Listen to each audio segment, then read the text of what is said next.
BR Naidu అధికారంలోకి వచ్చిన తరువాత జంకు గొంకు లేకుండా బొంకు రంకుల నాయుడు,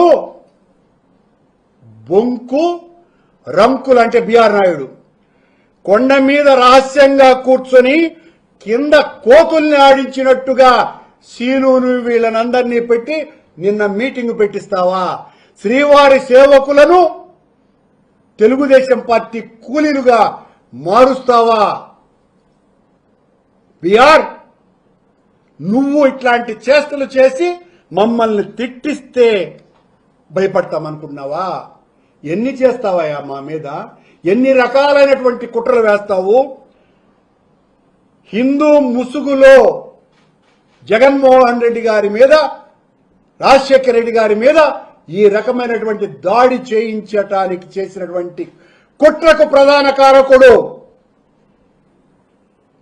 ఈ స్త్రీ లోలుడైన పరమ కిరాతక నికృష్ట చేష్టలలో ఆరితేరిపోయిన ఘటమైన బిఆర్ నాయుడు అనేటువంటి అధమాధమ టీటీడీ అధ్యక్షుడైన వ్యక్తి ఇలాంటి పనులు తప్ప ఇంకొకటి చెయ్యలేడు.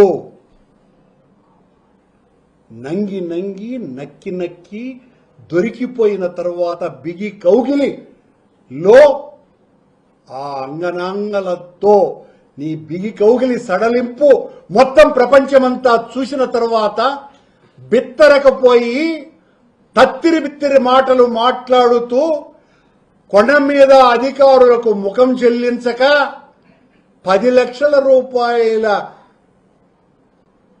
దానాన్ని స్వీకరించిన మొట్టమొదటి అధ్యక్షుడివి, ఆఖరోడివి నువ్వే బిఆర్. ఎవరైనా ₹1 ఇస్తే, అంతకు పైన ఇస్తే అధ్యక్షుడు తీసుకుంటాడు. ఇప్పుడు 10 లక్షల రూపాయలు ఎవరైనా ఇస్తే అది మామూలుగా ఆ కొండ మీద ఉన్నటువంటి ఏఈఓనో డిప్యూటీ ఓనో తీసుకుంటారు. దానికి కూడా రెడీగా ఒక ఫోటో వస్తుంది కదా అని ఆనందపడడానికి రెడీగా ఉన్నాడు. కోటోళ్ళు ఎవరు పోవటం లేదు అతని దగ్గరికి.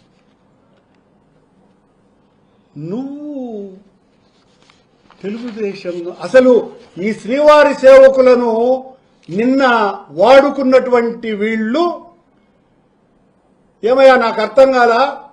అక్కడ పోలీసులు 4 రోజుల క్రితం 30 యాక్ట్ ఉంది అని మాకు సంబంధించినటువంటి వాళ్ళు అక్కడ పేదలకు న్యాయం చేయాలని తలస్తే 150 మంది మీద కేసులు పెట్టారండి ఎస్పీ గారు. ఈ దొంగ సన్నాసి వెధవుల మీద కేసులు పెట్టాల్సినటువంటి అవసరం ఉన్నదా లేదా? అలిపిరి దగ్గర కూర్చొని ఇష్టం వచ్చినట్టుగా రాజశేఖర రెడ్డి గారిని, జగన్మోహన్ రెడ్డి గారిని తిట్టినటువంటి వ్యక్తుల మీద కేసులు పెట్టాలనా లేదా? అక్కడ శ్రీవారి భక్తులకు ఆటంకం కలిగించినటువంటి వాళ్ళ మీద స్పష్టంగా మొత్తం వీడియోలన్నీ బయట వచ్చేసే కదా. వాళ్ళ మీద ఎందుకు 30 యాక్ట్ అమలుపరచలా? వాళ్ళ మీద ఎందుకు కేసులు పెట్టలా? వాళ్ళు మాట్లాడినటువంటి పచ్చి బూతుల మీద ఎందుకు మీరు కేసులు పెట్టలా? పెట్టరు మీరు. కారణం వాళ్ళు చంద్రబాబు భజన చేస్తున్నారు కనుక, చంద్రబాబు యొక్క దైవ సేవలో మునిగి తేలుతున్నారు కనుక. తిరుమలను నాశనం చెయ్యాలని కంకణం కట్టుకున్నది శ్రీను మేము కాదు, చంద్రబాబు నాయుడు. కనుకనే నిరంతరము అవసరమున్నా లేకపోయినా ప్రతి నిత్యము వెంకటేశ్వర స్వామి నామస్మరణ రాజకీయ అవసరం కోసమని వాడుకుంటూ దానిని మా మీద, జగన్మోహన్ రెడ్డి గారి మీద దాడి చేయటానికి ఉపయోగిస్తున్నటువంటి వ్యక్తి చంద్రబాబు నాయుడు తప్ప మరొక్కరి కాదు. తిరునామాన్ని, ప్రసాదాన్ని, స్వామి తీర్థాన్ని కూడా అమ్ముకునే వాళ్ళు ఈ నారాయణ, గీంకారం, ఈ శ్రీనివాస సరస్వతి అనే పేరుతో ఉన్న శ్రీను, ఆ శివానంద వీళ్ళందరూ కలిసి హైందవ ధర్మ రక్షణ కోసమని రాజశేఖర రెడ్డి గారిని తిట్టేదానికి, జగన్మోహన్ రెడ్డిని తిట్టేదానికి, నన్ను తిట్టడానికి ఆ సభ పెడతారండి. అది కూడా రాత్రి. వీళ్ళనందరినీ కూడా ఈ దైవ సేవకులను, శ్రీవారి సేవకులకు విఐపి బ్రేక్ కల్పిస్తాము అని దాదాపు 700 మందికి బిఆర్ నాయుడు చెప్పిన మాటలు విని వీళ్ళనందరినీ కొండకు పిలుచుకొని పోయి విఐపి బ్రేక్ ఇస్తానంటే రాత్రి 12 గంటలకు అక్కడ వాళ్ళు ధర్నా కూడా చేసినటువంటి వీడియోలు బయటకు వచ్చినాయి. ఆ శ్రీవారి సేవకులంతా కూడా వాళ్లకు 300 రూపాయల దర్శనం కూడా ఇవ్వాల. ఆ శ్రీనుతో వాళ్ళు గొడవ పడినటువంటిదంతా కూడా మొత్తం సభ్య సమాజం అంతా ఇక మేము కూడా రిలీజ్ చేస్తాం వాటిల్ని. ఆత్మశుద్ధి లేని అప్రాచ్యులైనటువంటి వీళ్ళు, నిలువెల్లా విషమున్నటువంటి కలులు వీళ్ళు, వీరా హైందవ ధర్మాన్ని గురించి ప్రవచించేది, పయోముఖ విషకుంభాలు వీళ్ళు.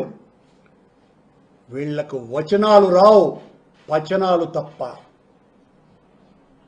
బాగా ఆరగించమంటే ఫుల్లుగా ఆరగించి జగన్మోహన్ రెడ్డి గారి మీద, రాజశేఖర్ రెడ్డి గారి మీద మాట్లాడడమే. రామరాజ్యం వచ్చిందంట ఇప్పుడు. వీళ్లకు టికెట్లు ఇస్తే బ్యాక్లో అమ్ముకునేదానికి రామరాజ్యం వచ్చినట్టే. వీళ్ళని కట్టడి చేసాం కదా మేము, అప్పుడు రాక్షస రాజ్యం వచ్చింది. దళారులను మేము నిలువరించినాము కాబట్టి అది రాక్షస రాజ్యం. వీళ్లనే దళారులుగా మార్చి వీళ్ళకందరికీ టిక్కెట్లు ఇచ్చి ఆ బ్రేక్ దర్శనం సేవా టిక్కెట్లను అమ్ముకోవటానికి నిరంతరాయంగా అనుమతులు ఇచ్చినారు. కాబట్టి చంద్రబాబు పాలన వీళ్లకు రామరాజ్యం.